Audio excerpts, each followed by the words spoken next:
வணக்கம் நண்பர்களே. ஆரோக்கியமான வாழ்க்கைக்குரிய வாழ்வியல் முறையில் பகுதி 10. இன்றைக்கி என்ன பார்க்க போகிறோம்னா, மொபைல் ஃபோன்ஸ் நம்ம வாழ்க்கையில் ஒரு அங்கமாகவே மாறி போன ஒரு விஷயந்தான் மொபைல் ஃபோன். இந்த செல்ஃபோன் மனிதர்களை ஒரு அடிமை மாதிரியே ஆக்கிடுச்சுங்க.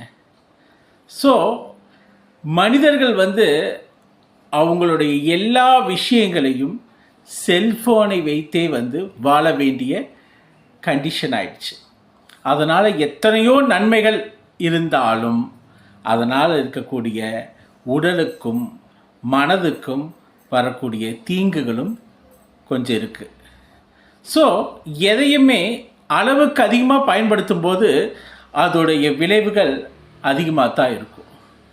இது கண்டிப்பாக தகவல் களஞ்சியம், நிறைய விஷயங்களை தெரிஞ்சுக்கிறோம், இன்ஸ்டண்ட்டாக மெசேஜ் மணி பே பண்ணுறோம், எவ்வளவோ விஷயங்கள் இருந்தாலும் ஆனால் அதுக்கு அடிக்ட் ஆகிட்டு கண்டினியூஸாக அதையே பார்த்துட்ருக்கும்போது நம்மளுடைய உடலும் ஆரோக்கியமும் மனம் ஆரோக்கியமும் கொஞ்சம் கொஞ்சமாக ஒவ்வொரு மனிதன்கிட்டிருந்தும் போகுது. அப்போ உடல் ஆரோக்கியத்தையும் மன ஆரோக்கியத்தையும் பேணுவதற்கு நம்ம வாழ்வியல் முறையில் மொபைல் ஃபோனை, இந்த வாழ்வியல் முறையில் நம்ம என்ன பார்க்குறோன்னா, நம்மளுடைய ஹேபிட், பிஹேவியர், பழக்க வழக்கமாகவே ஆரோக்கியமான விஷயத்தை எப்படி மாற்றுறது தான். இதில் பார்த்திங்கன்னா மொபைல் ஃபோன் எப்படி நம்ம வாழ்க்கைக்கு ஆரோக்கியமாக பயன்படுத்துறது, எதெல்லாம் ஆரோக்கியம் இல்லையோ அதைய எப்படி நம்மளுடைய அன்றாட வாழ்க்கையிலிருந்து ரிமூவ் பண்ணுறது, இதுதான் நம்மளுடைய மெயின் குறிக்கோள். இது வரைக்கும் 9 பாகம் முடிச்சிட்டு இப்போ 10வது பாகம் போயிட்டுருக்கு. இந்த 10 பாகத்திலையுமே வாழ்வியல் முறைன்னு நம்ம சொல்லி கொடுத்துட்ருக்கோம்.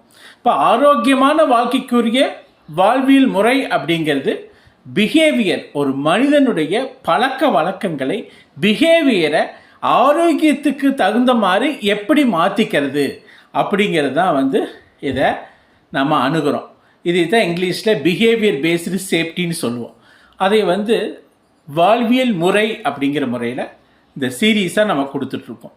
இப்போ செல்ஃபோன் அப்படிங்கிறத நம்ம எந்த வகையில் பயன்படுத்தலாம், எவ்வளவு நேரம் பயன்படுத்தலாம், எப்படி பயன்படுத்தினா நம்ம உடலுக்கும் மனதுக்கும் ஆரோக்கியமாக இருக்கும், அந்த ஆரோக்கியம் நீடித்து நிலைத்து நின்று